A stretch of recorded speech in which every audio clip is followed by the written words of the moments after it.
All right, we're live. Welcome to the very first of what we are currently calling the Unnamed Podcast because we haven't come up with a name for it. So we might be kicking that around. I am Zenzo with Aquarium Co-Op, and with me today we have Cory, founder of Aquarium Co-Op, and Randy Reed, our vice president. And we thought this would be kind of a fun thing to do where we would record some, I don't know, what do we call it? Like insider conversations or just kind of talking about business and our aquarium journey and hobby. And we thought it'd be fun to share it with all of you. So yeah, where do we want to start, guys?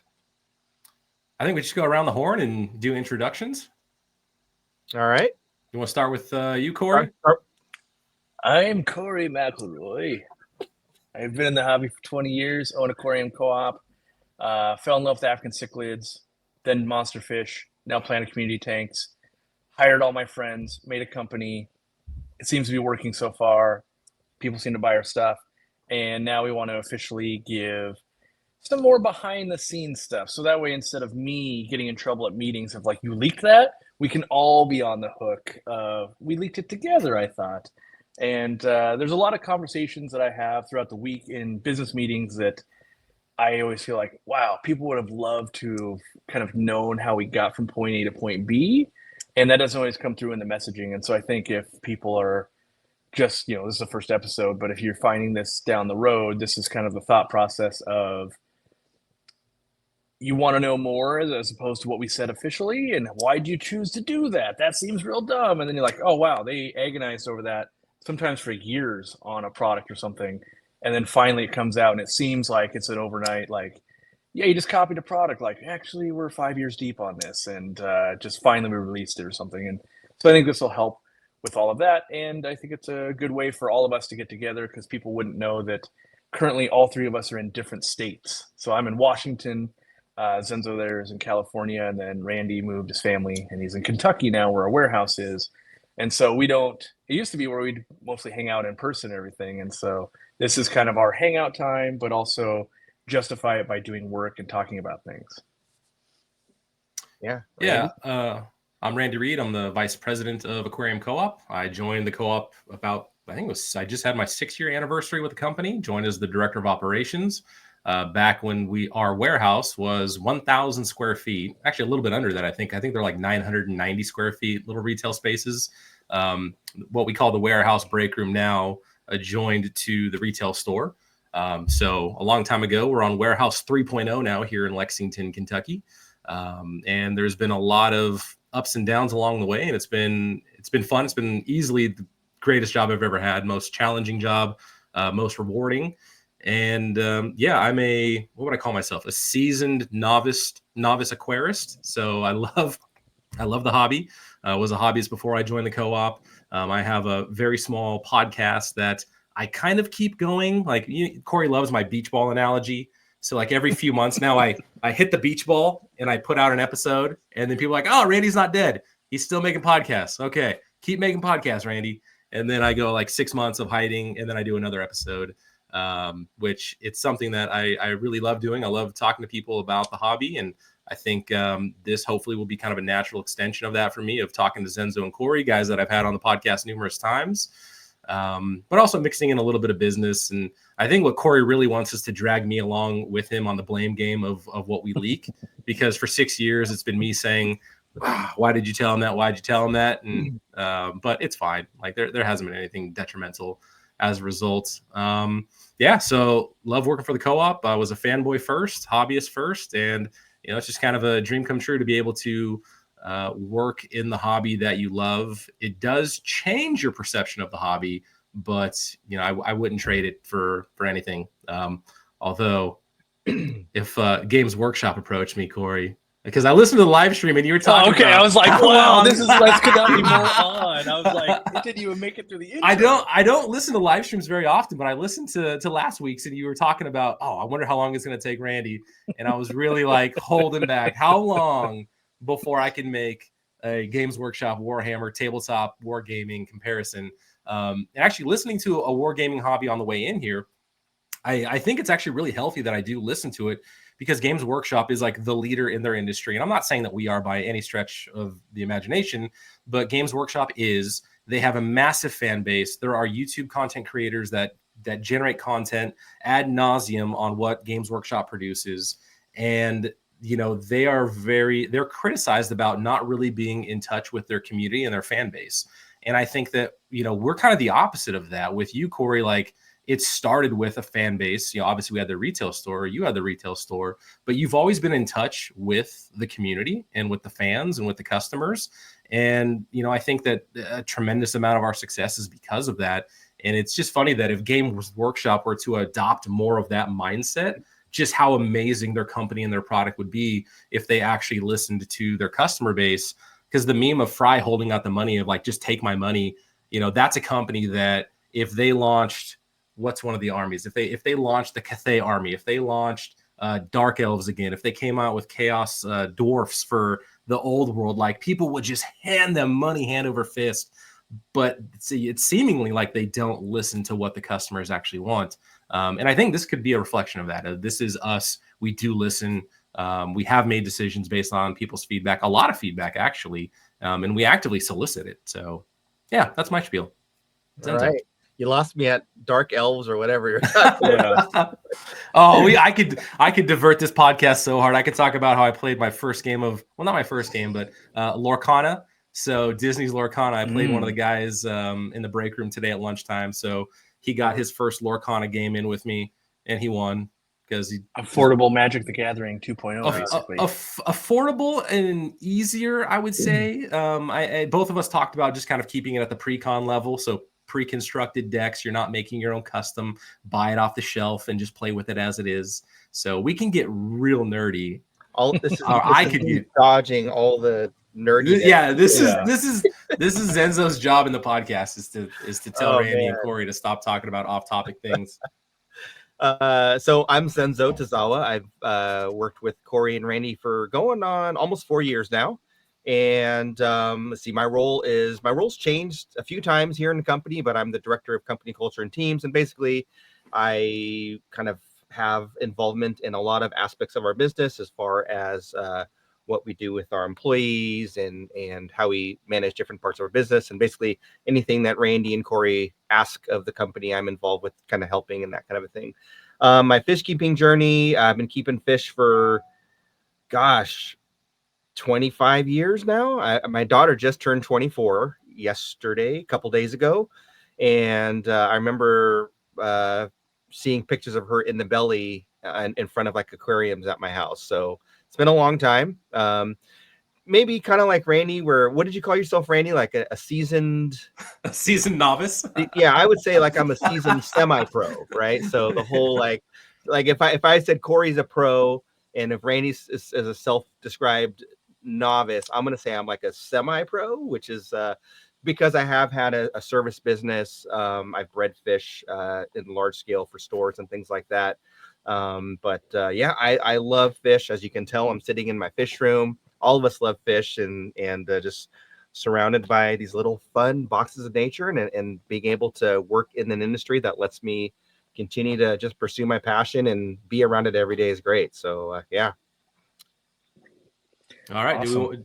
Do we want to jump into the naming of the podcast? Because I have my two suggestions. We could do, now they're not on topic or on brand as far as the hobby goes, but the two sayings that I love is the Never Been Closer podcast, or what was my other saying? Oh no, am I having a live brain fart? From Fish Room to Warhammer 40K. No, yeah, I mean, it very well could be that. What's the other thing I say? Cory, you've probably heard me say it a million times. I can't remember. Sure I have. Zenzo's probably heard me. I start just listing off stuff that's ridiculous at this point. You're like, I do. If we're talking now on brand names, I do like Deep in the Mulm. I like anything with Mulm because I've always wanted to do something with Mulm. I think it's hilarious that all the play on Talking S could just be Talking Mulm, and you got to be nerdy enough to know what Mulm is. And then I also wonder a little bit of like my business brain going like, it's kind of a terrible thing from a marketing perspective. How much do I care about that versus something that's much more easy to digest for people. Of it's like, oh, that makes sense. It's Aquarium Co-Op's, trio of leadership talking about Mulm. But I do believe a lot in marketing and stuff. Like naming is very important when you get it right. But if you can't get something good, anything works as long as the product is good. So if we just make the podcast really enjoyable, it honestly doesn't matter what it is. And there's so many big businesses around the world that, Google and Amazon and things like that, that those words weren't words really in the context they are now, but because of what they became their own thing. So yeah, that's my take is something with Mulm. That's what I like. Okay. I think it's interesting how we all have different ideas, and Randy's probably still trying to think of the saying that he comes up with all the time.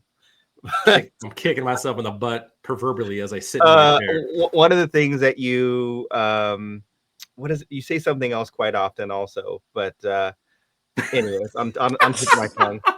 No, well, no. So you do say never been closer, and the other thing that you say, I forgot. Anyway, it's probably that. It's probably that. That's probably the thing that I was like, oh, it's got to be that thing. Yeah, it's got to be that thing. For me, I appreciate the Mulm and like the silliness of it. I think the way that my brain works, it's kind of more like what Cory was saying, as far as like, that's a terrible name and it should be something else that makes more sense. And I think that's interesting how our different brains work, and which is why the trio of us working on the team helps, I think, and works well. I kind of like more of the inside the tank aquarium insiders, from the fish room to the boardroom kind of thing, just because that's kind of what this is, and that's kind of how my brain would look at a podcast name. But I mean, only works if Randy is either in a fish room or in a boardroom. We're both in fish rooms. Randy's out of place. Whoa! I'm kind of in both. This is my office, boardroom, and fish room. We have a number one. You're not in tank there. Number two. That boardroom, I've named it in Google, in our Google Suite system. That's the community tank. So you actually can book the community tank for a meeting. Yeah. So it has its own calendar. Right. Okay. Here's another fun one.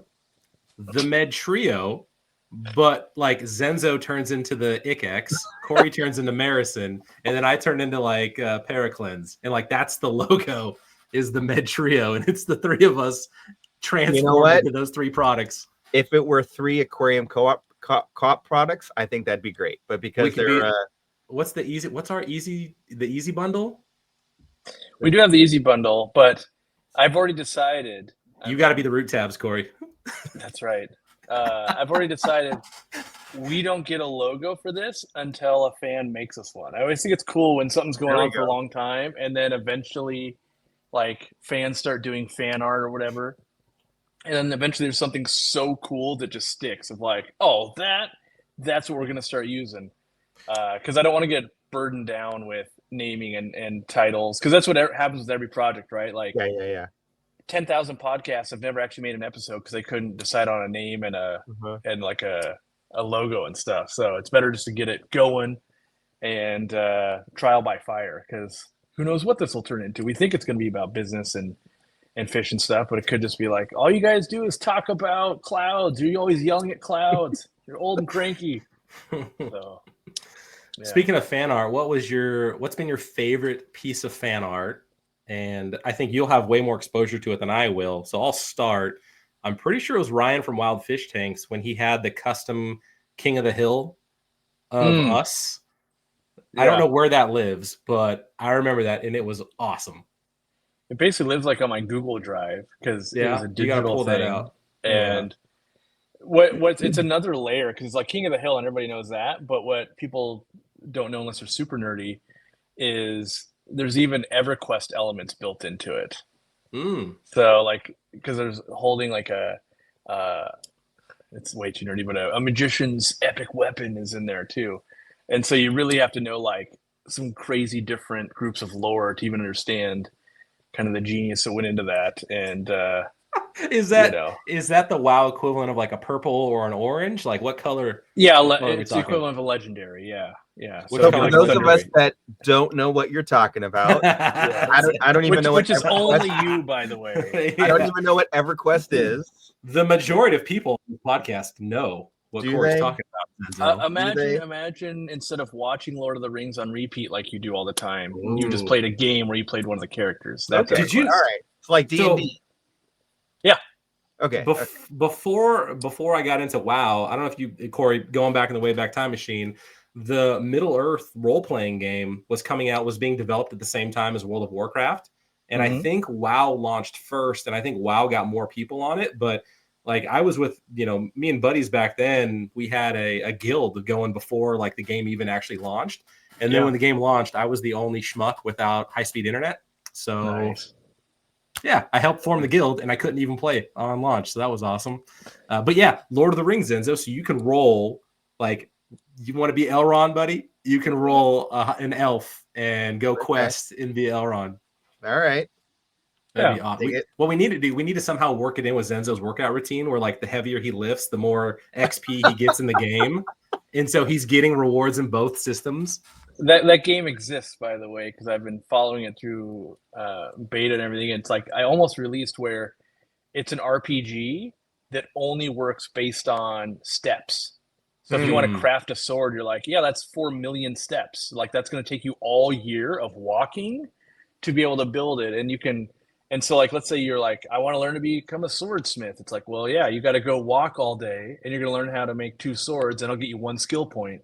And so I just thought it was kind of genius of like, yeah, gamers typically overweight and then get them to where like, it's kind of like Pokemon Go, but for like an RPG style game like that. So are they building in the code for the accelerometers where they know the difference between a dog walking and a human? So that way supposedly, yes.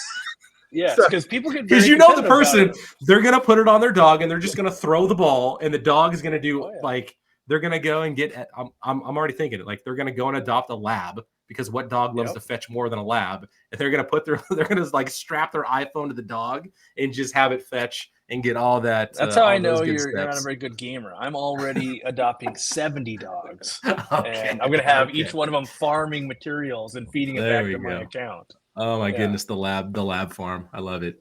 So we were talking about fan art, right? Fan art, yep. Fan art, yeah.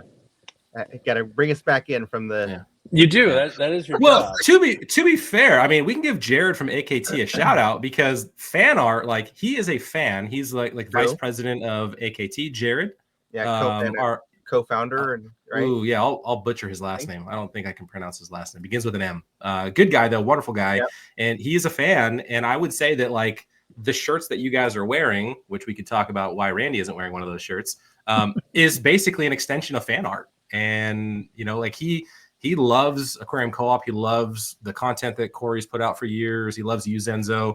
And so, I think he's actually even called it like his love letter, like of him being able to provide design and merch to us is like peak fan nerdiness, where when I send super glue out to the Warhammer guys that I follow and I get to see I see our super glue in the back on their desks when they're doing their talking headshots, just makes me nerd out. I'm like, yes. That's our. I will say when Jared sent us the skateboards, which you have one hanging behind you, I thought that was pretty cool because I remember as a kid, like, and I grew up as a kid like in the 80s, and skating was huge, and just seeing like the cool decks that people had, and always wanting like, oh, I want this one, that one, but couldn't afford the super expensive ones. But now that we've got our own Aquarium Co-op board, it's pretty cool to. I've got mine in my office. Cory's got yours is in the other room. Mine's in my other office. Oh, your other office, yeah. I haven't brought it over here yet. I don't have any tchotchkes. I kind of went over tchotchke to no tchotchke to haven't found the right balance. But business transition here. I saw the AKT. Did they move their facility or do they have a second facility like in Nevada now? What did he say? I think he told me something about it, and I cannot for the life of me. They're normally based in Florida, and the reason why that matters to us is like if we're doing events and stuff like that. When we do events, the shipping of the shirts is astronomical because it's an insane amount of boxes, and is it going by, what's the cargo facility? Like Zenzo and I one time had to go pick them up what was it like? Somewhere in Illinois. It was Yeah, we had to drive down to Indiana or something. no, it was like all I know is whenever we told people, they're like, "Oh yeah, I had to go there." It was like Jolie in Illinois or something, or Joliet. It was yeah. Joliet, yeah. Outside of Yeah. Chicago. Yeah. And they're like, "Oh yeah, it's a trip." And we had to borrow someone's truck, so we borrowed, Yeah. I think, Ed's truck and Chattanooga Ed, and we drive, we go get it, and because otherwise we wouldn't have had any of the merch that we paid.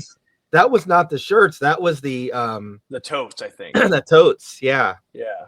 Yeah. But yeah, you can be into it where you're like, well, we've got 12 grand worth of merch that they're saying we can't get till Monday. The event's over by then. And now it's stuck in a state that we have no use for, and we're not going to store it for a year. Yeah. And so we had to like force it, borrow a truck and drive. And yeah. So anyway, still don't know the answer, but I was wondering like, oh, did they move operations from Florida to like Nevada? Or is it just, oh, this is our second location and we can now ship from both? So, yeah. Yeah, no, he's gonna have to follow up with me. So, all right. Yeah, I'll see.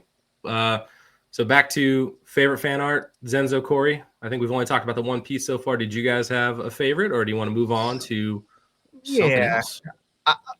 I'll just say I love all of the fan art, big or small, because it's someone designing something to share with us that they put their passion and time into. So whether it's an amazing skateboard or a cool graphic, or like when Livingston Custom Fabs makes these cool signs for us that Cory got me this one.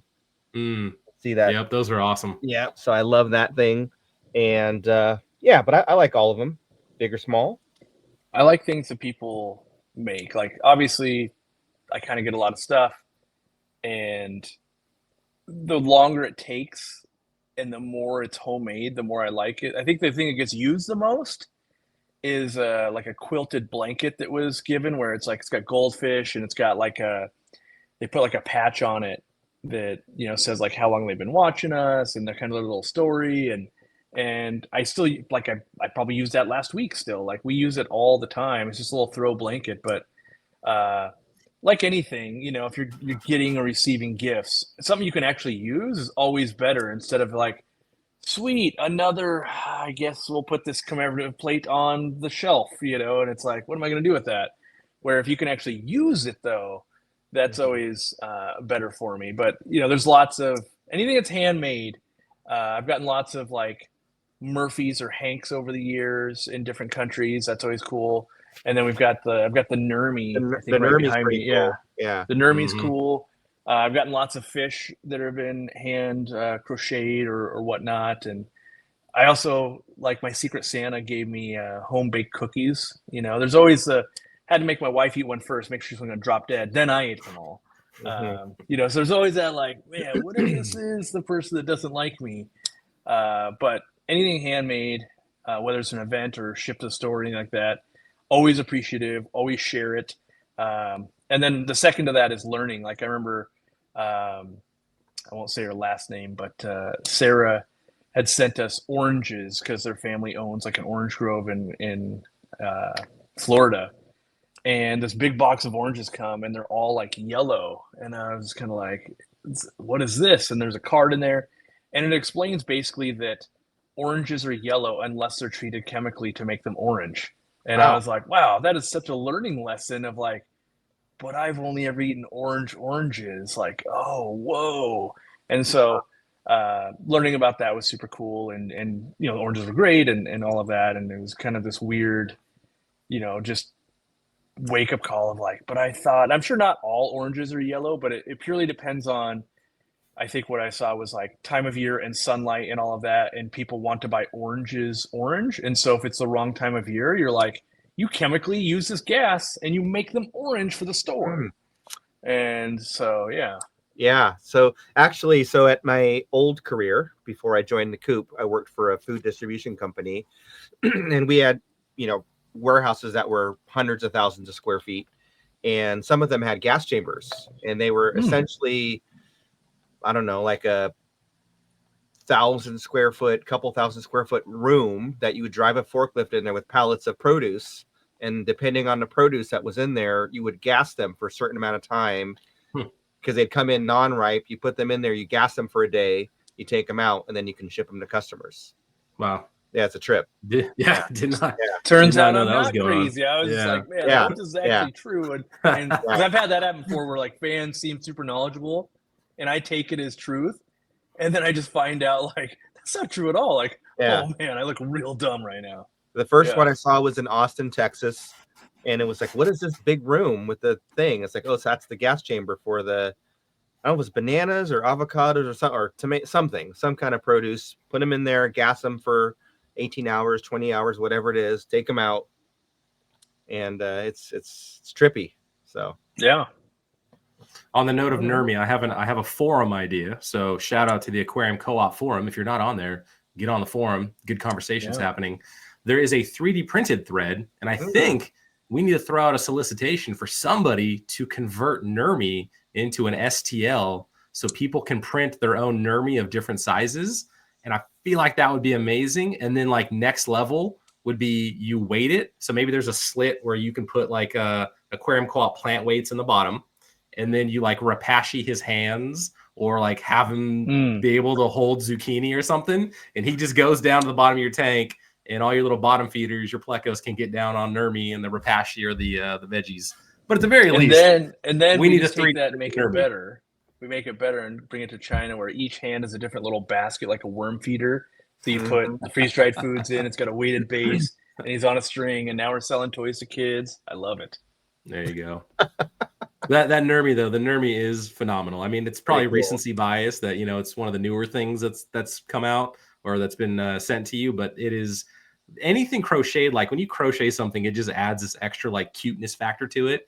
It's like, oh man, a crocheted Nury is there's no phenomenal. pattern for that. Someone my brain always goes like I have to like design and make things, and it's like the odds are this person didn't go from idea to like, I whipped it up in 4 hours. It's like, oh, I got half. Oh no, that ain't gonna work. Start over. It's like a lot probably went in, like unstitch it, redo this part. Oh, this part looks stupid. I gotta redo that. And like all the colors are on, like, I don't know. I guess I am often more impressed with stuff I know I can't do because I'm like, I can't even fathom how hard that is. I tried. I'm real bad at that. So. You must walk around very impressed then, Cory. I do. Yeah. I'm all joking. the time. I'm just in wonderment of like, wow, I can't do anything. All right. So here I come to you now, the fountain of fish knowledge, Rosie Barbs. Update on the 10-gallon Rosie Barb tank. So our awesome forum member that sent me the Rosie Barbs, again, I don't want to out him or anything. I don't know, unless he's told you that it's cool. But either way, awesome forum member. Wouldn't take long for you if you're on the forum and you're active to like put the pieces together to figure out who they are, at least their handle.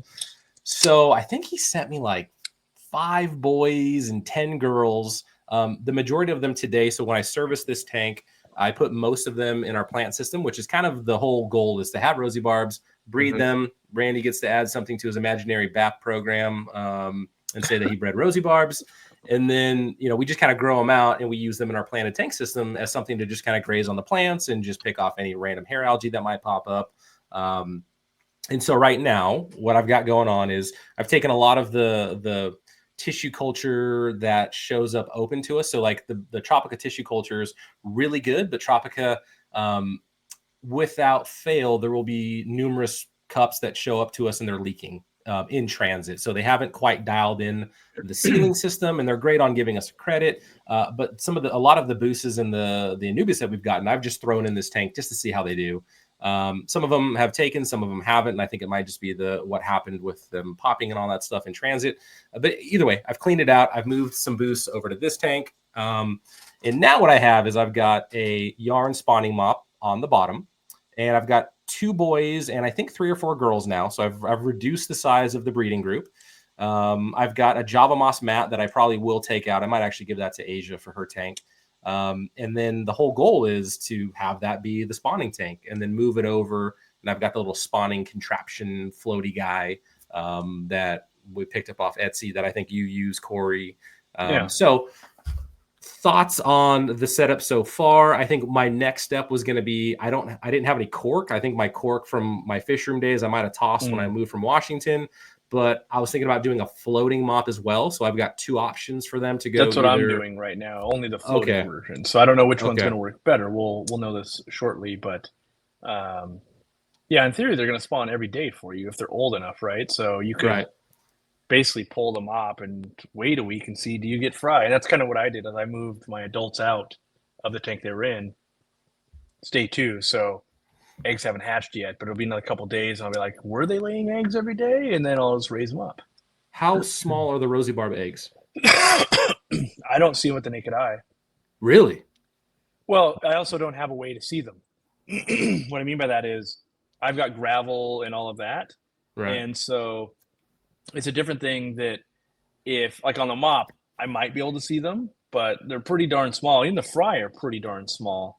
And it would be better or easier if you like spawn them over a tray of marbles or something, and then you remove the marbles, and then you'll be able to see translucent little things in the bottom of the water, which is it's hard and too much work. Instead of just like, if I just wait 5 days, I'll know whether I had fry or not, or eggs or not, and that's normally what I do. Yeah, so kind of like what I used to do with rainbow fish, then have like a rotation of spawning mops, and just after how long would you say leave a spawning mop in before you pull it?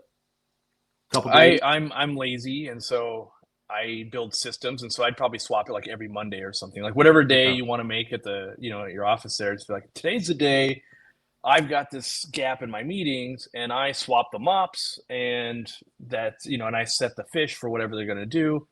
And because it optimally is probably like, oh, it's 4 days, and it's like, yeah, that's a lot to manage. Of like, we actually have jobs and real lives we have to do outside of that, and if you're not really focused on it, you're not really getting those gains anyway. So it's easy enough of like, oh, but they ate the first 2 days worth of eggs. Like, doesn't matter though. Like, usually you're like, oh, I made 90 of them in one mop. Like, if you're making 90 a week, you're gonna have way too many real quick anyway. Yeah, no, that's good then. So do you, as far as the ratio goes, a 2 to 3, 2 to 4 ratio, do you think that's okay? It should be fine, but you will probably find you'll raise the same amount of fry whether you use one pair or more. Like it can make, like, the only person I've really seen really do a good job is Greg Sage, where he'll take like 50 to 70 females and keep them aside with Odessa barbs for like 3 months, feed the bejesus out of them.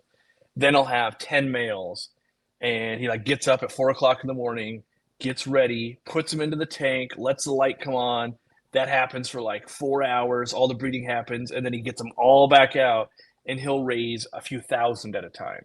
Wow. Right. But to me, you just did a whole bunch of work in a 6-hour session instead of just going, but you could have just done 100 a week with almost no work. Like, that's, so it's just different methods. But I think either way you're going to get fry. Like, the hard part is not so much how many, it's purely just, are you doing the steps to remove the eggs so that when they hatch, they don't get eaten? And then are you feeding the fry? And knowing that they will just take the small fish feed makes that very trivial. You don't even have to be like, ooh, I better hatch brine today. What's the rate to eat? Like, you can just put a little bit in every day and it's fine. You mean the magic small fish feed?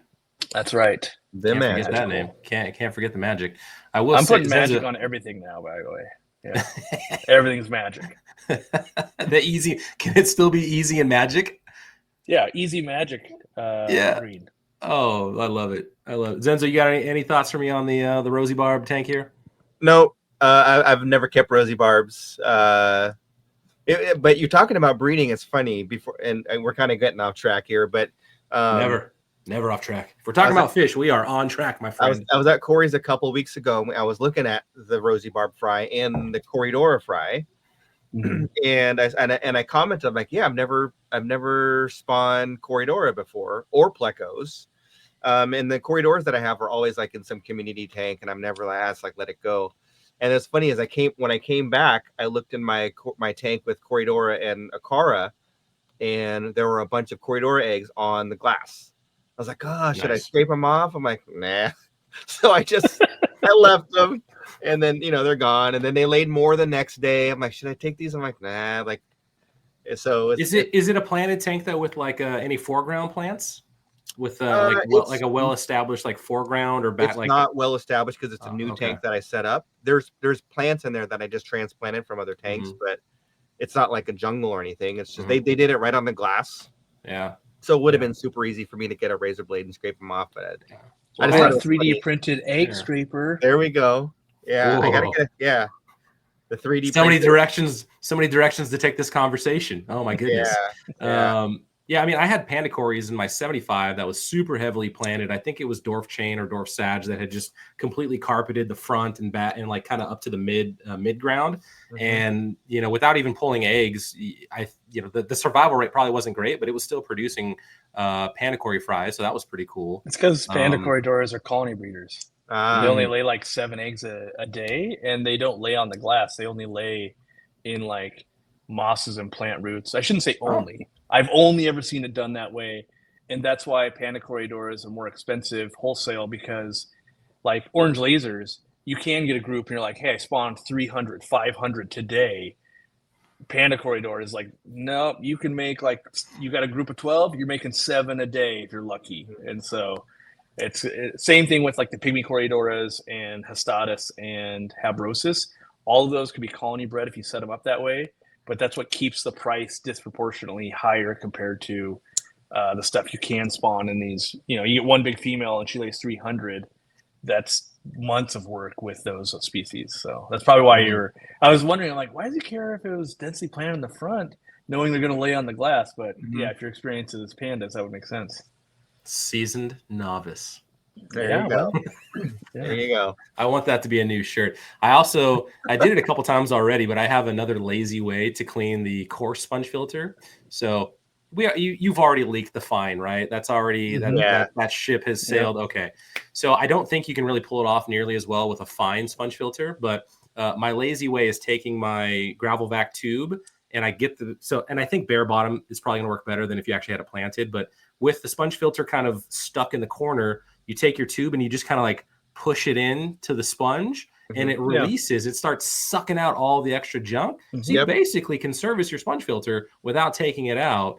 Not that it'd be a big pain in the butt, but I know some people aren't a big fan of the whole bag and scooping it under method and all that. So take your little gravel vac and just kind of prod at it. But all of you fine sponge filter fiends out there that just have to have more PPI, 20 ain't enough. No, I need 40. I need 45. I need 60 PPI. I need it so dense. It's denser than like my microphone dead cat right now. You folks are not going to be able to do this method. And should we talk about how I had to like tell them to put the heaviest earth metals in the bases so these things don't float on people? Like, is that? Yes, because that's what I want more people to know. Because people would just assume, like, I think there's some people that think that we're literally just like, you go on Alibaba or you click a button and you're like, yeah, I'd like these options. Go ahead and make that for us. And it's like, so I should say we could completely do that and our products would be worse for it. But we know the challenges of like the fine sponge. It's going to hold way more air and it's going to float, and that's going to make us look bad. So we have to counteract that, knowing that's exactly what's going to happen. So yes, the stage is yours. Yeah, I mean, basically the port over to have fine sponge filters in the same lineup that we have Coarse. You would think that we could use all of the same plastic components that make up the sponge filter assembly, which we can. Obviously, changing color, then because we have black as well. That's probably another ship that I think we've already let sail. But the bases, though, we've increased. Basically, we're using the biggest possible bases on each of the 4 sizes that we can get away with, and we've increased the weight of each of those 4. That is an additional cost to Aquarium Co-op, so our cost has gone up on the purchase for that. I don't know if that. I don't think we're going to price them differently if somebody wants a fine versus a Coarse. But yeah, so there's a cost that we're going to absorb to sell a fine sponge filter, which somebody might be like, well, whoop-de-doo, but it's a thing. Like when you're running a business, that's a decision that we had to make. And basically telling them to shove as much weight as you can in those bases so that the sponge filters don't float. And if you've never experienced the joys of a floating sponge filter, when I first set up my fish room in Washington, I think I at least had 20 tanks where I put sponge filters in them.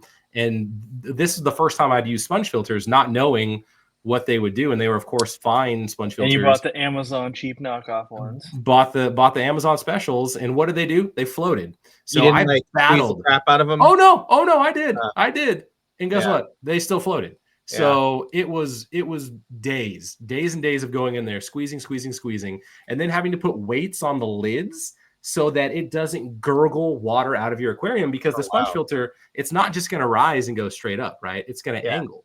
Sure. It's going to angle. And where's that water going, right? So if you actually don't have a lid on your aquarium and you've got enough water or airflow, it's going to shoot out. Now you could say, we'll turn down the airflow a lot, yada, yada, yada. Or you could just take Cory's advice and rock the Coarse like we have been for years, and you're good to go. You don't have to worry about it. Speaking of water flow, so Cory, we have a video coming out. Well, by the time people watch this, they'll have seen the video. So we're showing how the Easy Flow can project water like a power head with the right amount of air.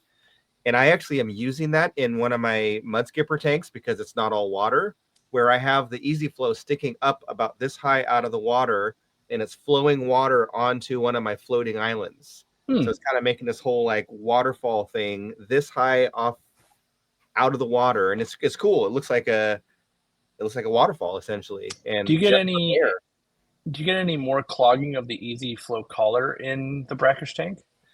I thought I was because of the mineral of the salt.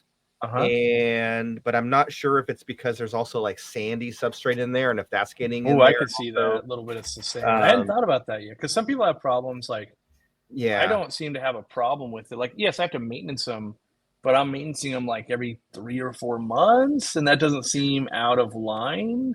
But there's people that say they have to do it weekly, and I'm just like, what is going on in that tank? Like, to do weekly, you either got to have insane amounts of mulm or something going on I can't account for, or you're cleaning it badly, and then I'll follow up. And some people are like, you're soaking in bleach, doing all the methods. Like, I literally don't know how this is going wrong on yours. I think having the same amount of mulm would do it too.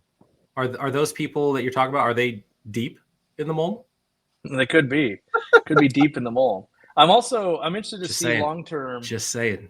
Long term, if a fine sponge filter is better or worse for the Easy Flow. Because on one hand, I think maybe it holds back a little bit more of the mulm from hitting it.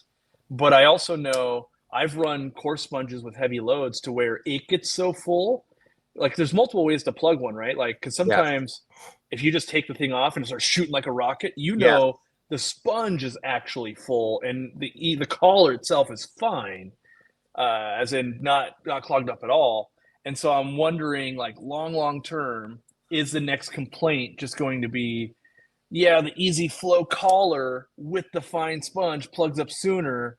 Yes, I know I bought it because I wanted it to collect stuff and plug sooner, but not that fast. It's kind of like, what's that meme? Like, someone says they want something, and then it follows like the next screen. It's like, what's that? Like, careful what you wish for or something? Well, it's like they ask for something, and then the next slide is like, but not like that. Like, they get what they wanted, but it's not like that. Like, well, that's kind of how the world works.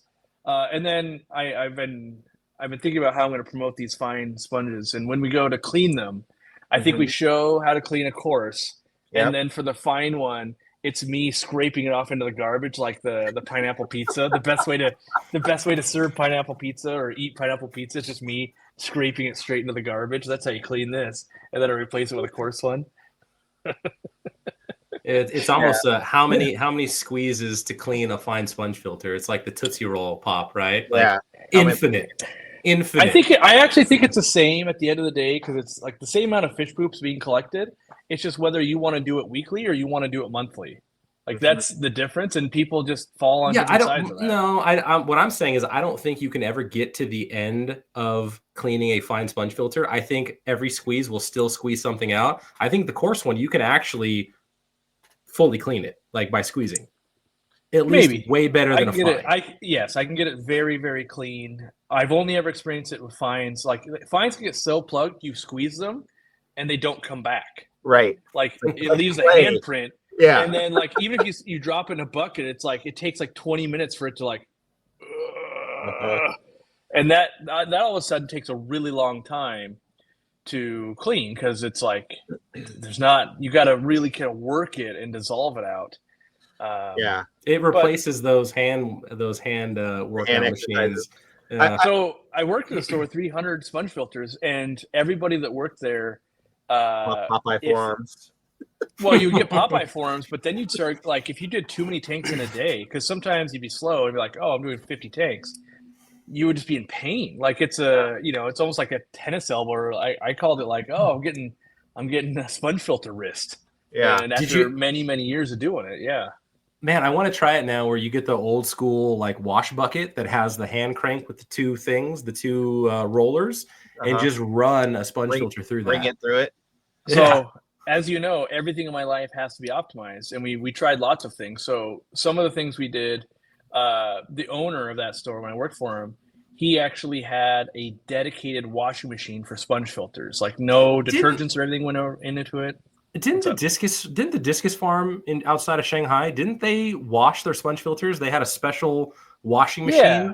I think they did it too. Also one in Germany as well. Okay. So that's one way to do it. And then the other way, the problem is it beats up the sponge a lot. Mm-hmm. And so like you're like, oh, they only last like 18 months as opposed to should be 5+ years if you're doing it by hand. Then we built this PVC, or I built this PVC thing that was basically like intakes in reverse. So the goal was like we took this trough and maybe you could put 15 sponges on it. And then you had a big water pump that would basically spray outward on all the things, and it would put a bunch of crap into the water. But if you didn't change that water a lot, that didn't work out so well either. And after all the methods, it still came back. The least amount of work is doing it by hand. Yeah. Because if you take out all the sponges and then you got to do them then you got to take them to a washing machine.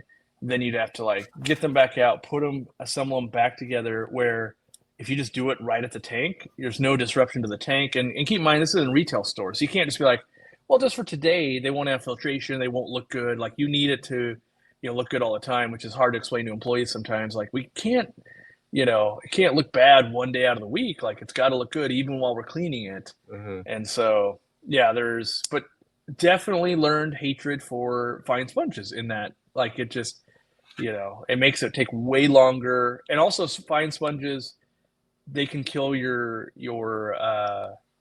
hang-on backs and your cancer filters. Like people want it finer, but Christmas break, you're out of town, and you burned out your cancer filter because it choked it off so hard, which can be done with a Coarse, but it takes so much longer. It's very rare for it to happen. Yeah, I like that we are offering the option when they come out for people that do want that fine PPI. Yeah, I can't think of one tank that I have that I plan on converting to fine for that very reason, and because Coarse has been, no pun intended, just fine for me. And I like where I have some tanks where I'm like, I haven't serviced that sponge filter in 6 months and it's still flowing just fine because it's a low load tank. And so many people assume all their filtration has to clean their aquarium, and not everyone wants to keep their aquariums that way. I like cleaning it by changing water. I like cleaning it by gravel vacuuming.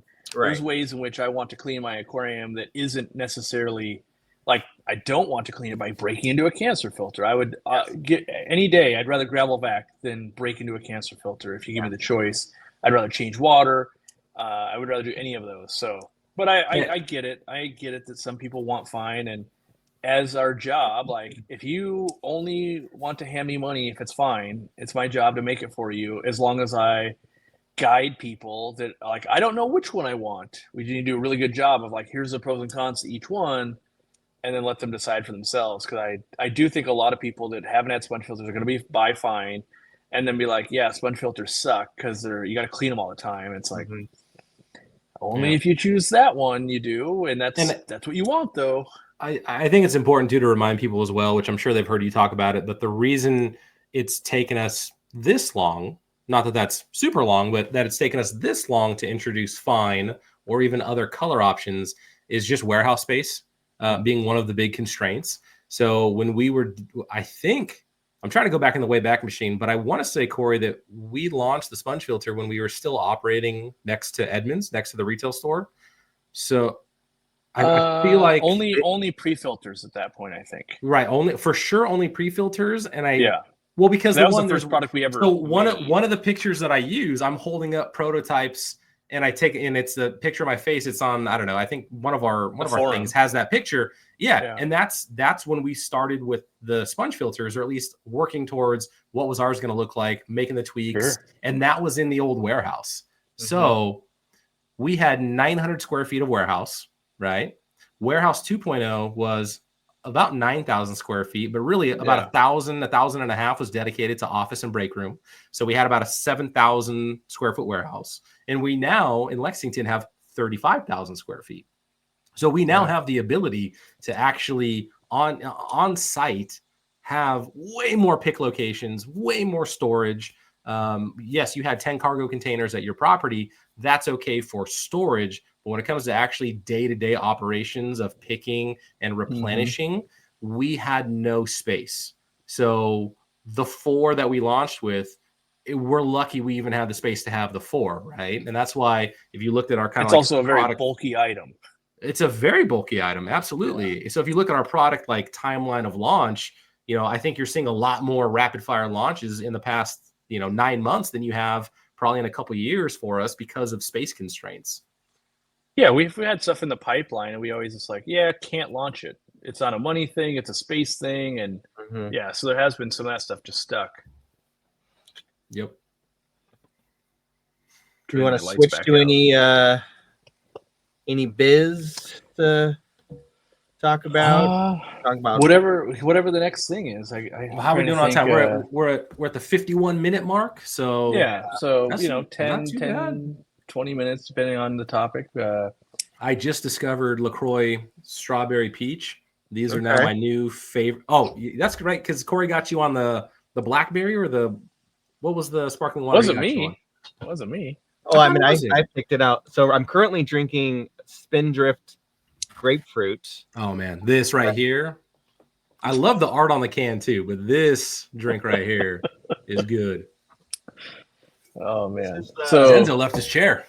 Yeah, it's called Black Raspberry.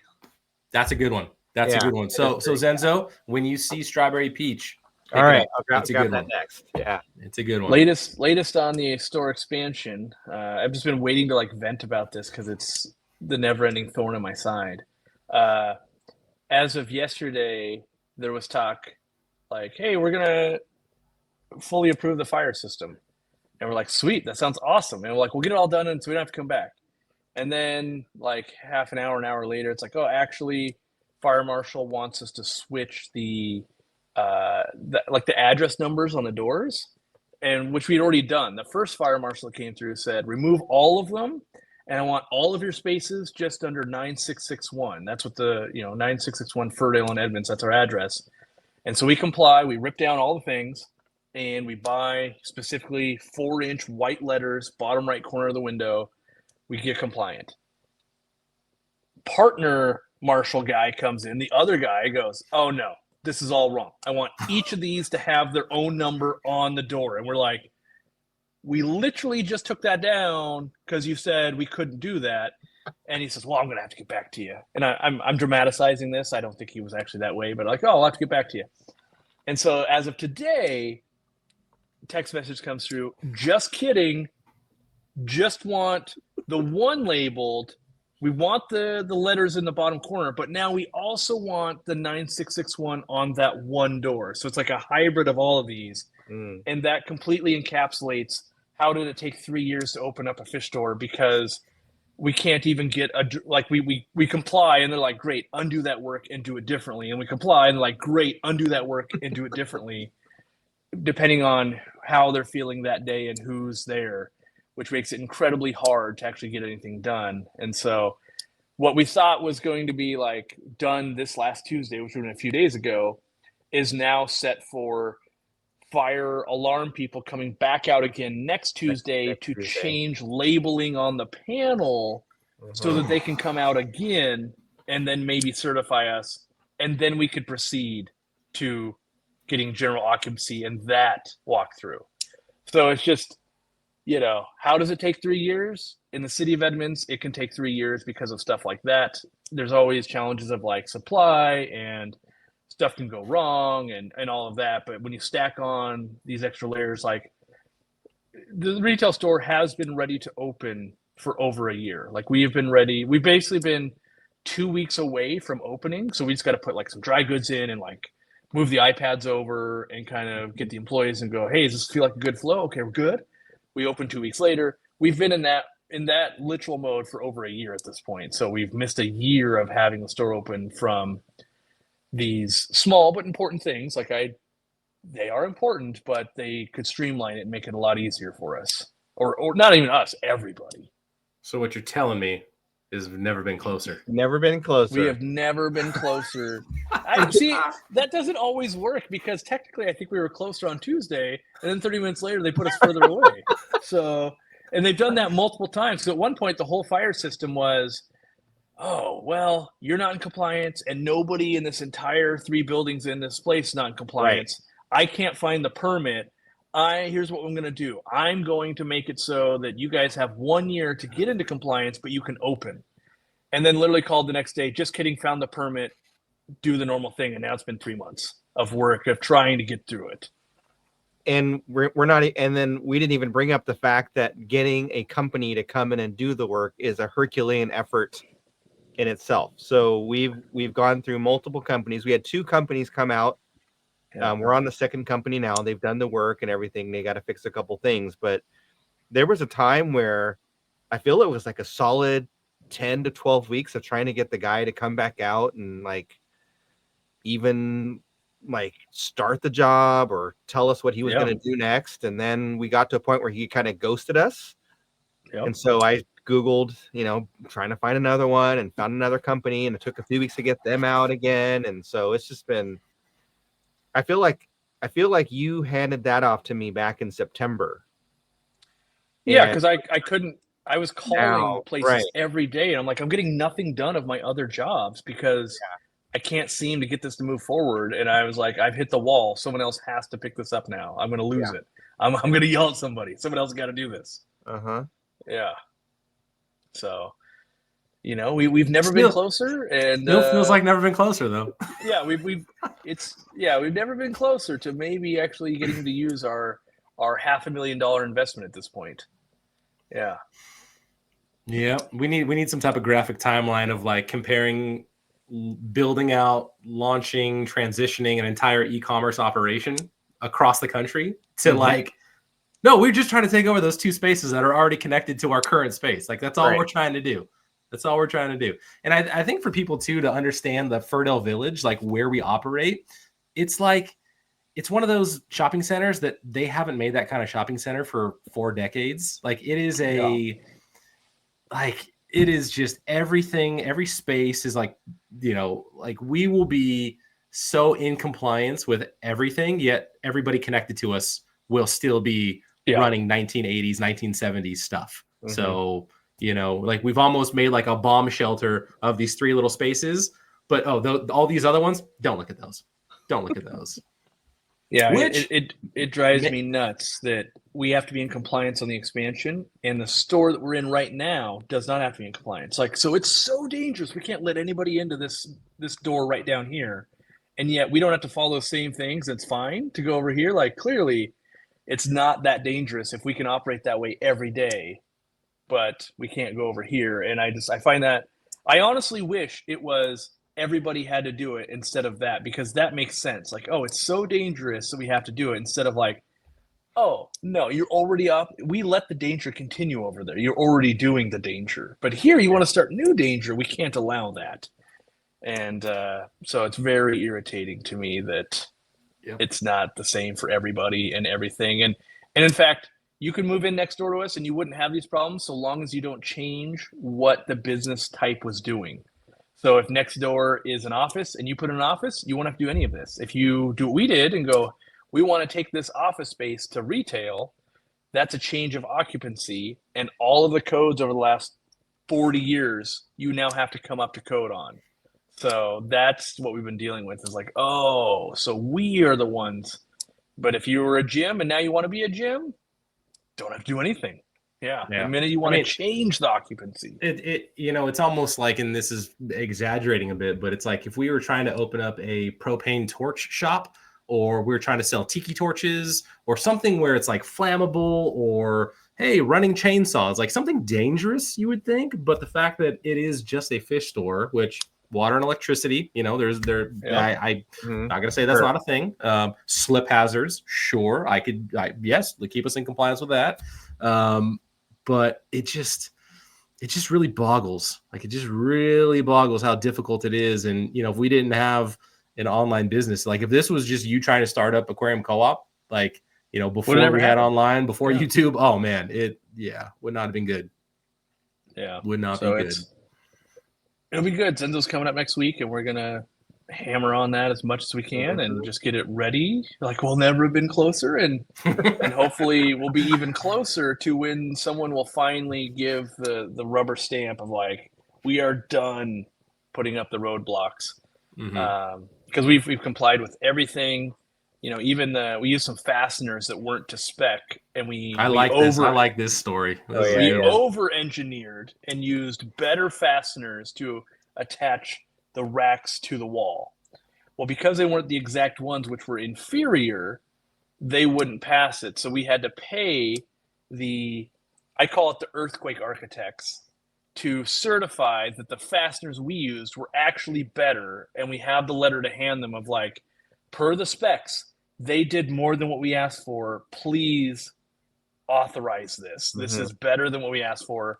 But it's because you have lots of people checking things off. We're like, this thing says use screw A, you use screw B. And when then you show them, you're like, yeah, screw B is rated for 2x of everything. It's just infinitely better. I'm sorry, it says use screw A and you didn't use screw A. And it's like, so you were saying I should redo it all and make it worse. And like, unless you can get the engineering company to write a letter that would certify that this is better, or it's not that it has to be better, won't fail. And nobody wants to do that kind of stuff, but eventually we get them on there. We pay them thousands of dollars to write a letter. Basically, it says, yes, they used something that was infinitely better in every way. It is fine. And so I have to present that letter. So these are the last things for occupancy outside of the fire alarm. That letter, which we have, on the door to leave, it said, this door to remain unlocked during business hours.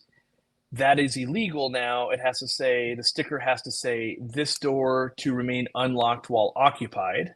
So that was the second thing we failed on. And then more handicapped bathroom signs, because they made us put it in the most ridiculous location. And then when they got on site, they're like, someone that was handicapped wouldn't be able to find this. It's like, yeah, you've bypassed the bathroom that's right here that everyone would use. And so we have to put up 3 additional handicap signs and hope that they will follow the walls to get there, which I'm going to hand them to this person and be like, you put them where you want, because I know I've played this game before where they're like, I was actually envisioning it over here. That's not what we said last time. I literally wrote it down. And so be like, here's the signs, put them where you'd like. Is this compliant for you? And hopefully they won't see anything else they don't like, and we will finally be out from underneath that thumb, and we can do what we need to do. So I want to give me something positive here. I want to hear from both of you guys, because it's been a while since I've been up there to Edmonds. It's been a while since I've ever heard anything positive out of you guys. No. Yeah. What feature? Let me expand on my thought. All right. What feature of the expansion is your most favorite right now? Like, what are you most pleased with? What are you most excited about in the expansion? I've got lots of stuff because I basically got to say what I wanted to have happen, and so maybe that'll give Zenzo some time. The most. Oof. I know the most thing for me is going to be the new retail shelving.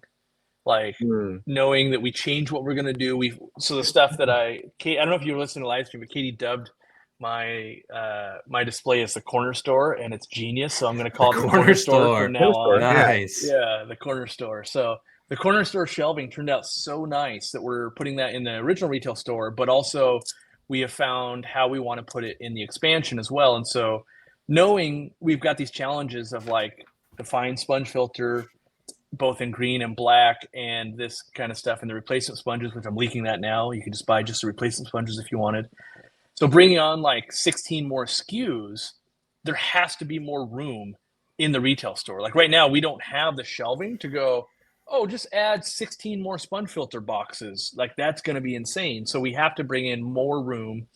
And that's something that I always had to do on a shoestring budget. So originally, the cabinets we have, I did the only trick I knew, and that was buy basically book cabinets from rich neighborhoods, because people upgrade their homes. They will have typically bought good quality before. And so I bought like these oak book cabinets. And I remember, I think I got both of them for $150. And, you know, I put them in the back of my van. I drive them home. We remove the backs off them, and we spray paint pegboard black, and then we attach that to the back. And so now I had $150 cabinets that have worked for 12 years at this point. So it was great.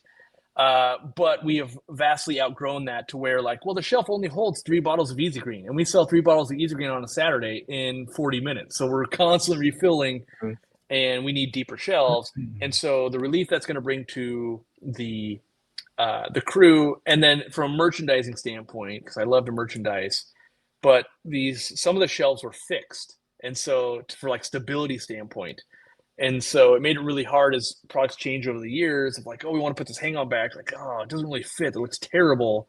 And so this is going to add just like these layers of functionality and advertising and everything that I've daydreamed about, knowing they're very expensive. And, you know, if you buy used ones and not really knowing a lot about them. And then also, so to talk about business, at the beginning, I could never afford to fill a shelf 18 inches because, like, I didn't have my own products back then, but let's say it's a bottle of Prime. Well, if a bottle of Prime is $10 our cost, and if I can fill the shelf and look full for $30, that's way better than having to spend $100 to look full. When you go throughout hundreds and hundreds of products, that's the difference between like, hey, my store looks full for $5,000, or it looks full at $50,000. And so now we're the opposite, where we need like the $50,000 worth of stuff, but we don't have the shelving for it. So I think it's going to be a real good lift that customers probably won't notice. Employees will. I'll like it a whole bunch. You know, there's lots of other cool things doing, but I think that's really going to feel good for me. So that's my favorite part so far. Those shelves are super cool, and the corner store is funny. With the expansion, there's a lot of cool elements, right? I mean, the 1,500 gallon tank is cool. The quarantine area is cool.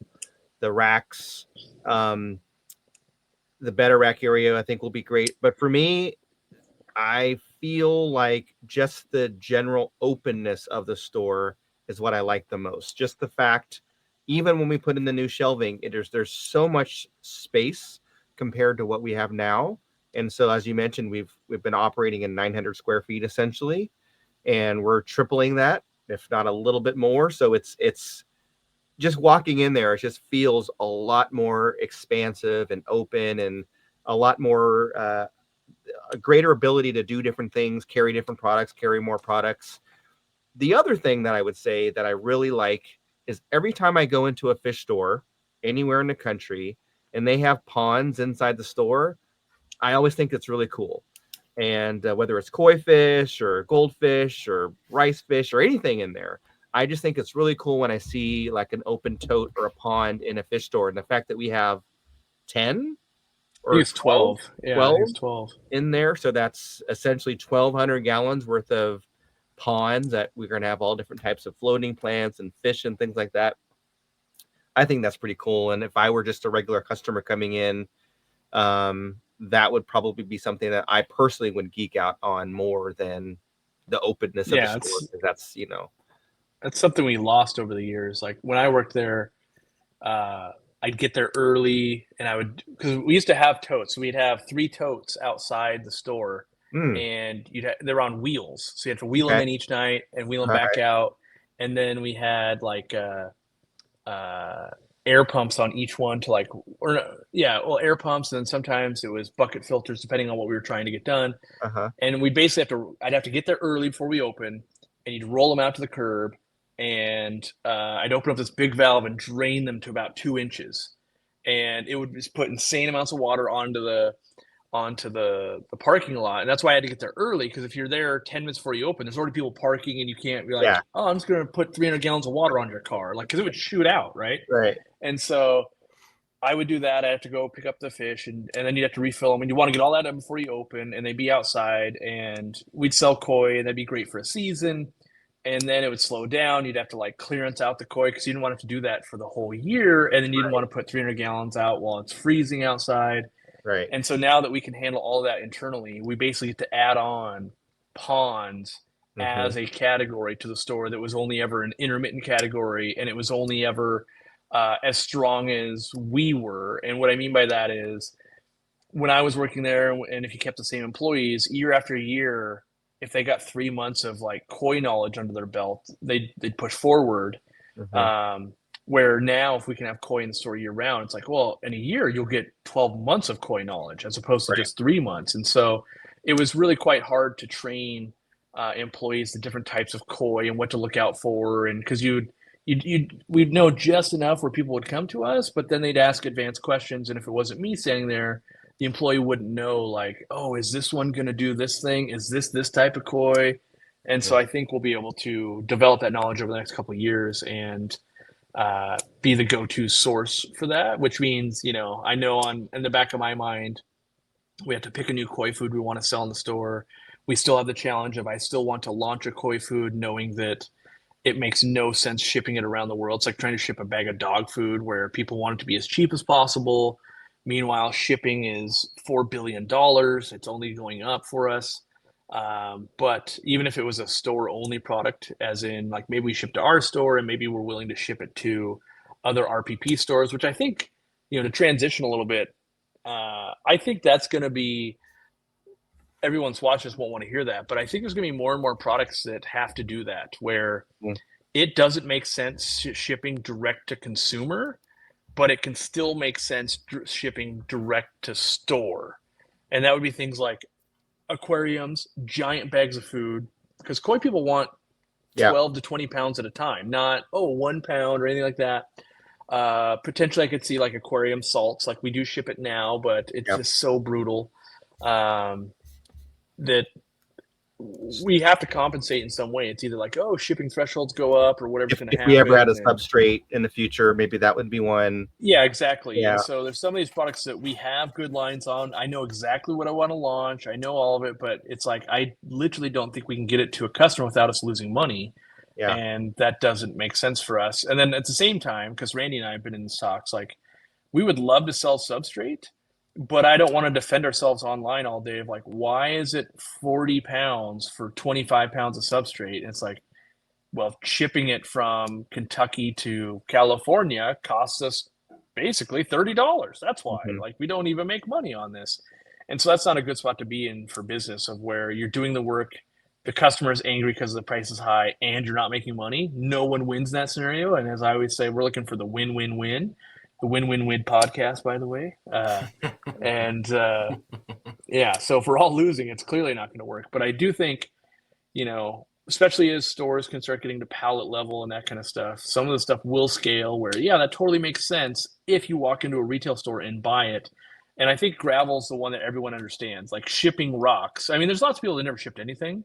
But if you've ever shipped anything, you kind of just know, like, shipping rocks is expensive, even though Amazon will do it and Chewy will do it, or they'll ship you a 60-pound bag of food. They're hoping they make all the money on the treats and other things. And, they can shoulder that better than we can. And it's just, can't. And my original mantra of the store was, don't do things that lose us money. Well, they also operate to lose money to get customer base. So they're trying to grow their customers. They're purposely selling things under margin there to get you in their ecosystem. It's their loss leader kind of a thing.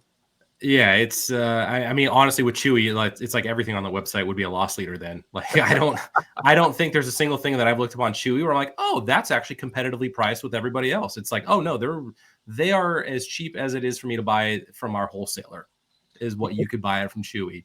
And then you expect the mom and pop store to be able to make rent when a customer can buy it for the same price they can from their wholesaler. Here's a new product pitch for koi food. We do the Easy Community Floating Pellet Blend in a larger size. That could be good for African cichlids. Yay. Yep. And your koi and goldfish and other things, right? Like I love eating the floating pellets to most of my fish, except for the very big ones. Even my bigger fish eat it. So it's just like, it's like a little nugget compared to an apple kind of a thing. But yeah. I feed the African cichlids that. I think the problem, like, that seems like a no-brainer. The problem is koi food and the quantities people want to feed. It's going to cost them a lot. So when you go like, sweet, what's a 10-pound bag of the community pellet look like? And you go, yeah, it's $90. And people are like, but a 10-pound bag only lasts me 6 weeks. Like, I don't want to feed my fish that much. And so we as a company are going to have to decide, do we want to be, because I've done this, like there's Hikari foods. Hikari sells some very cheap koi foods. Then they also have bags that are $700 for a bag of food. And so I don't think we're known enough for koi or anything that we're like, yeah, we're going to cover all of those demographics. Instead, we got to go, where do we want to land on this? We've always been a value brand, not cheap, not expensive, but like, this is a pretty good price point. We're in the middle of the road somewhere. And how does that land? Because like a bigger pellet doesn't make it cheaper or anything. And the bigger package actually makes shipping more expensive. So how do we, is it, okay, we got to bring the quality, I say quality down, but we got to make it more affordable. Like if, at the end of the day, people love to feed big amounts of food to their koi. The amount of nutrients, whether it's in the size of, an apple or this pellet, it would be the same nutrients to that fish. But if people want that whole handful, the whole family's feeding, we like that activity, you got to be able to sell that to them. And so that's what we have to figure out is like, is it, and I do have some tips of like, I think I would only do 1 kg or 2-pound packages, because my favorite brands that I've ever used, they would sell you 8 or 10 pounds, basically 4 or 5 kilos at a time. But in the bag would be broken down into 2-pound things, or like, smaller packages. So it'd stay fresher longer. Right. And we would just have to market to people like, yeah, we're just going to sell the inner pack and you just buy more. And it's like the brine shrimp where people are like, well, if I bought 1 pound at a time, wouldn't I save money? It's like, we've already gave you all the savings, so you don't have to buy 80. Because when I was buying this food, it was $80 to $100 a bag, and you got 10 kilos, or not 10 kilos, 10 pounds basically. And, each bag is like, oh yeah, each bag works out to be about $20. And that seemed okay. But if you didn't buy it by the giant bag, they would charge you a ton more. Like, each inner bag would be $30. And so that value we do is normally we cut out that upcharge on the smaller bag like that. But then people just assume if I buy more, there was more meat on the bone, could have saved more. And so I understand why some companies do that. But that's the part we have to figure out. So, yeah, moving things around the country is not easy, and the heavier it is or the larger it is, the more challenges. And I know, Randy, you're always, trying to beat up the carriers to see what we can do on pricing. And I think you've been doing that again lately, kind of looking into different options. But I don't think people realize how expensive shipping and how challenging it can be, just moving stuff around. And we've become so reliant on ordering things online and getting things quickly, and I don't think our infrastructure really was set up that way. Like 15 years ago, which wasn't that long ago really, people weren't ordering things as readily online as they do now, right? And I don't think the shipping industry has caught up to the demand and the logistics. I feel like as a kid, I think I can count the number of times a parcel was delivered directly to my house, like on like 1 or 2 hands. Sure. Like that. Yeah. What a magical day that was if something was actually delivered to your home. And now my kids are just, like, we're not buying crazy amounts of stuff. I think we do the normal, like, oh, we need that lotion for Jonah. All right, well, we're going to run down to Target and maybe they don't have it, or we're just going to get on Amazon and they'll drop it off the next day or the following day, right? So, we're not buying all the toys and stuff, but they're just becoming accustomed to the Amazon delivery, and it's wild, yeah.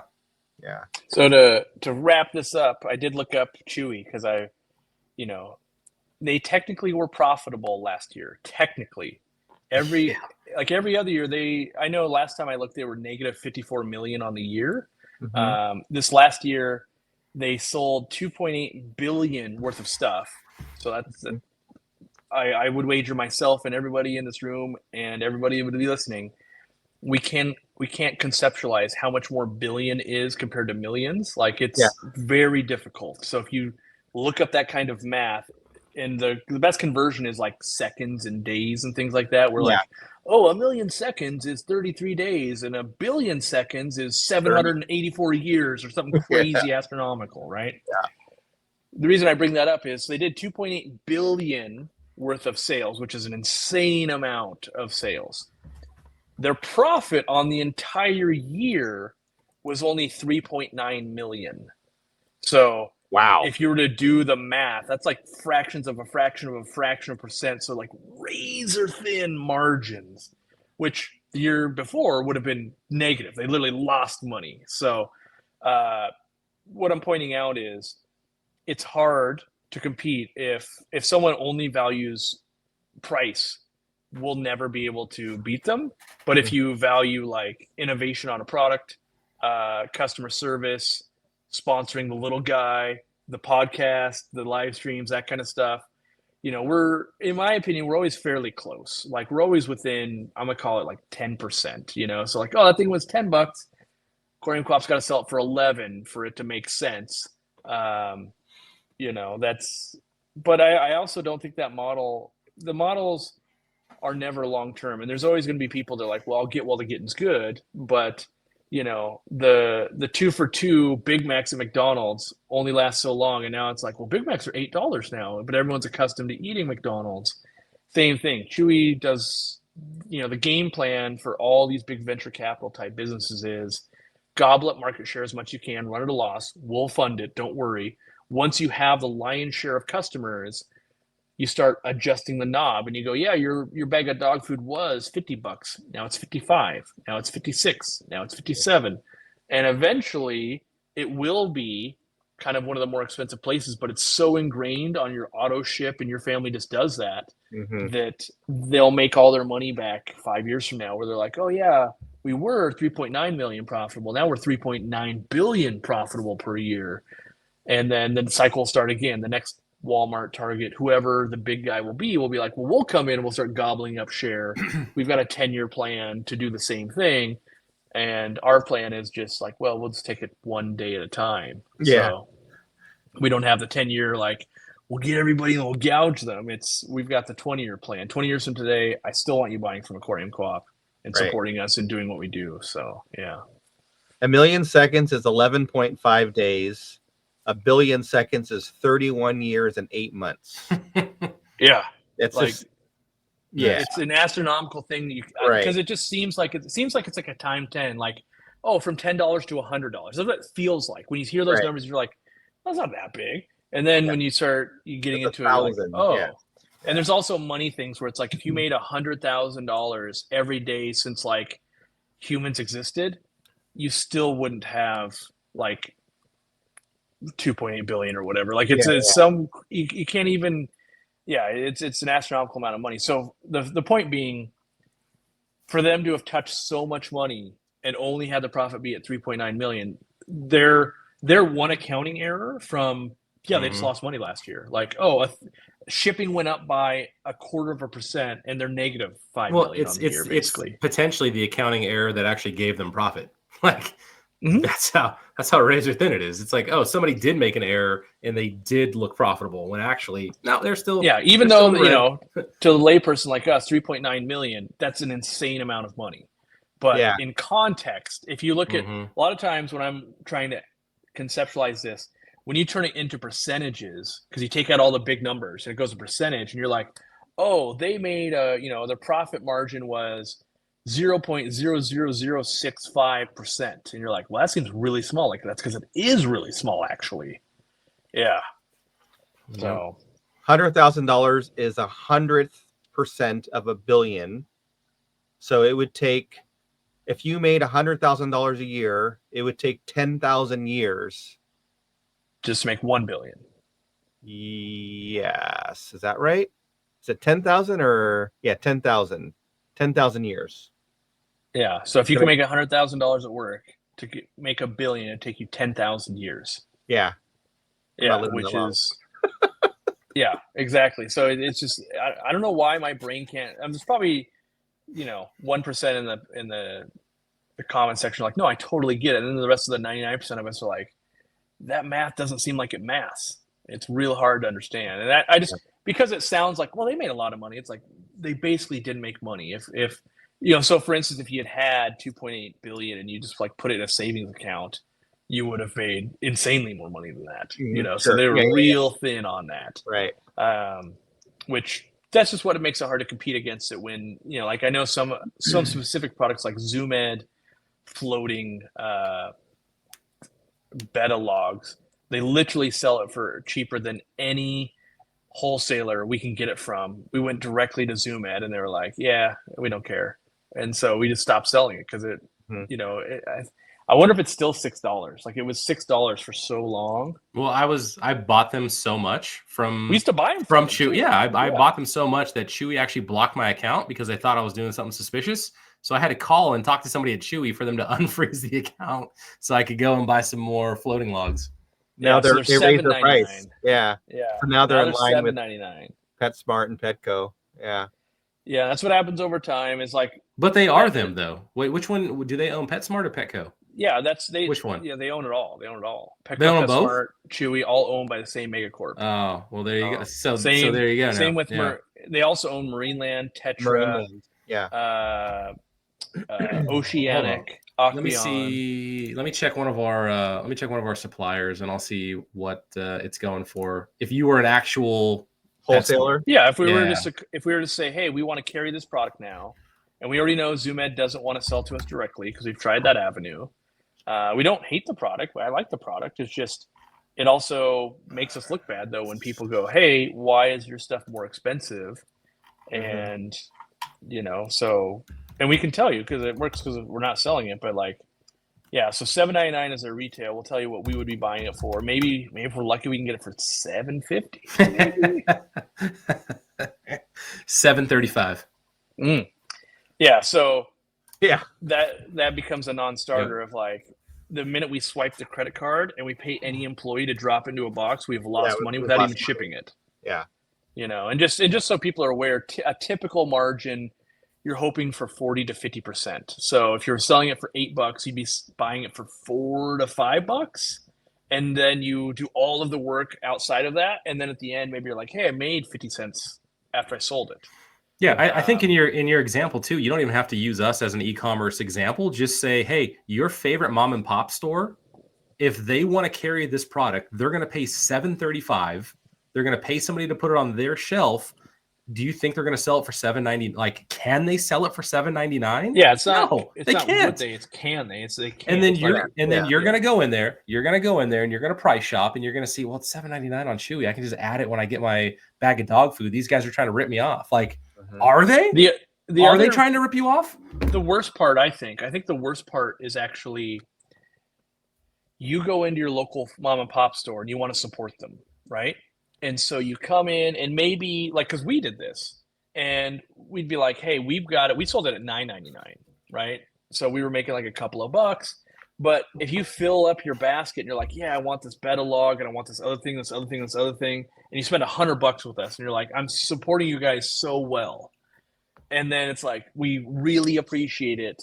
We actually only going to make $6 from this transaction. They're like, what? I'm spending $100. And you're like, the profit margins are real terrible. And so what I hate the most is as a hobbyist, you go out of your way and you really want to support the store. And so you spend your $100 there and you're totally supporting them and it does support them, but not nearly at the level you think it is. And we ran this all the time with tanks. Someone would spend $2,000, $3,000 on a giant aquarium setup and they don't realize the margin is like 15%, maybe 30, but on the bigger the tank goes, the more people are price shopping. And so you go, okay, I'm going to sell it to you for $3,000. We paid $2,600 for it. but you swipe the credit card and you do a couple other things, and you're like, we only made $100, and this would happen all the time. If like I just spent $3,000 with you, now what kind of deal can you give me on the fish? And it's like, no. We only sold you the aquarium, hoping we would actually just make money selling fish, because you don't know that the problems that come with giant tanks of like, what if we accidentally scratch it or nick it? Or we've had this happen rarely, but we've had people drop it in the parking lot. Our policy is, you get this giant aquarium, we don't want to hurt any employees. You have to bring your own team of people to load it in your aquarium or in your truck or whatever. We've had them drop it. We've had them set it on seat belts and it cracks the bottom. And now you're in this really bad, we're going to leave 100 bad feedback if you don't do something right. Meanwhile, the wholesaler's like, did you not sign for it and it wasn't correct when you got it? This is on you. And so now you're like, so I have to sell 30 of these to break even? This is terrible. This is why we don't go out of our way to sell tanks and big tanks in general. And so just knowing, not always when you spend a lot of money at your pet store, unless you're buying fish and plants, usually there's an okay margin there. If you're buying dry goods, sometimes they're not really making money and it's a real bummer. So we go out of our way to try and make sure our RPP stores can make that profit. So where if you're buying our products from them, they are benefiting. You are actually helping keeping them in stock or keeping them in business. It's an interesting thing too for, a company like ZoomEd that very much hobbyist founded. They go so far. I don't know if they still do it, but they had their monthly dealer spotlight where they would actually travel around and they would go to, I think they tended to bias more towards the reptile stores, but they would feature like, hey, here's our reptile store of the month or the quarter, whatever it is, which is good, right? That's great. That feels good. But then to knowingly continue to supply somebody with your product that is going to just decimate any potential for profit for a small mom and pop store just seems real interesting that you would do that. And it's a bit flabbergasting, to use that word, that on one hand, you're going to try to support the hobby and prop stores up, but on the other, you're actually just going to take away their ability to compete and to make profit on a sale of something as simple as, we keep talking about the Betalog, but it would be all across their catalog. We could do this all day long. Yeah, and I think I want to make sure there's context here, because there'll be people chime in like, why isn't it just best for the hobby when everything is as cheap as possible? I get to buy more, I get to do this. And the problem is, in my opinion, like if you're at home right now, you can go to chewy.com and you go look at the listing, and basically it's just a standard listing. There's no actual, like, here's what to watch out for, here's how often it actually sinks, here's what kind of betas it works for.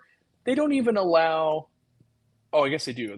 You got to hunt for it, the reviews. But the problem is, at the race to the bottom, you miss the local fish store that could have guided you of like, hey, this log, this piece of thing, this piece of equipment is actually best for your scenario. And which comes off as me going like, yeah, Cory wants to make $1,000 beta logs. I'm not advocating for that either. I'm saying if a beta log could be somewhere between $4 and $10, the price isn't really the important part. It's that everybody can sell it at the same price. And so let's say $7. Beta logs are $7. So your mom and pop store that can give you a rad experience, they can sell it for $7. If you buy it on Amazon or Chewy, it's $7. And I don't believe that it should be, for a long time, it used to be, if you could buy 5,000 logs at a time, we'll sell it to you super cheap. Now that doesn't even work. Now they're like, well, we would rather just pair with, like, because Amazon and Chewy and these kinds of companies just won't sell a product unless they can strike a deal of like, we want to be able to sell for this price and nobody else can, and we're willing to buy 20 million of this. If you won't do that, we will sell none of it. And so that it's almost become a bullying tactic, where before it was just like any store, like, yeah, if you can buy 5,000 logs at a time, we will sell it to you at this price, which never made sense for us either. But yeah, so I want to make sure that it's not that I'm anti things should be cheap. I want things to be the price they need to cost to offer the support they need to, where in my opinion, Chewy is doing nothing for your local scene, your local fish breeders, your local store. They don't sell a lot of the meds. Like they're just, But but we have a unique hobby though, that we need fish, we need shrimp, we need snails. You can't get those things on Chewy. There are online places you can go to, and the ones that are going to be quality are going to be fairly expensive Mhm. with fairly expensive shipping, and the ones that seem reasonable are going to be, you're going to have to do a little bit more in terms of the husbandry and the medicating, right? So this hobby needs a local scene. And I realize that we're kind of bleeding into a bunch of other topics here, but we need a local scene. Like, this isn't something that can be done in a vacuum. Like, you can't just completely cut out the people that actually sell you the fish. Like, yeah, man, you have got an amazing tank with an awesome Amazon light, chewy substrate. You got a bed of floating log, but you got no fish. Good job. Mission accomplished. And people will say, well I done. can buy them online. And you got a good deal. Yeah. They won't exist if they don't have local scene, though. Like, people don't realize it's a matrix. So, like, Zoom Ed doesn't exist if there isn't a beta scene, right? Like, that beta log doesn't exist unless there's beta keepers. Well, beta keepers don't exist unless there's beta breeders and collectors and stores selling them. And so, same thing. Aquarium Co-op doesn't exist if there's not local stores and there's not a scene. And so we're all reliant on each other. But there are some business models that go like, I just won't have any reliance. Like, I will just get while the getting's good. It would be the same in my mind of like, I'll open up a pizza place and I'll just buy almost expired ingredients. And if people get sick, that doesn't matter. I'll try and make $100,000 before I go out of business in the year. And then I'll move on to a different business. You know, and that's what we don't want. We don't want more of that. We want mom and pops. We want, and mom and pop's probably the wrong thing. Sustainable business models. We want sustainable business models where their goal is to work with you and get to know you, and like a hairdresser or a barber. A lot of people go to them their whole life unless you move or there's a reason. Like, yeah, they do a haircut. I pay the price. It's a good relationship. We keep doing that instead of a business that might not do it that way. And it's hard to explain, but there's a lot of business models that can only exist by exploiting other parts of a hobby or an economy, and by, you know, working on the labor of people that have beta forums and all of these things. They're able to sell a lot more beta logs, you know, and we see it where if Aquarium Co-op is talking about a product, everyone will sell it more. Like the Flu Ball is a good example. We like the lights, we sold the lights, but as we talked about them, Amazon would sell more, stores would sell more, everybody would sell more. And that's a benefit to Flu Ball. It's a benefit to the customer because they get to learn from us. But if Chewy gets all the light sales, eventually, like, there's not enough money to turn on the power and turn on the camera to talk about a Flu Ball light. And so by protecting the value price of like, yeah, a beta log should be $7 and maybe every store can sell it at $7, that whole community gets to work, as opposed to, well, you guys got to sell it for 13, we'll sell it for 7.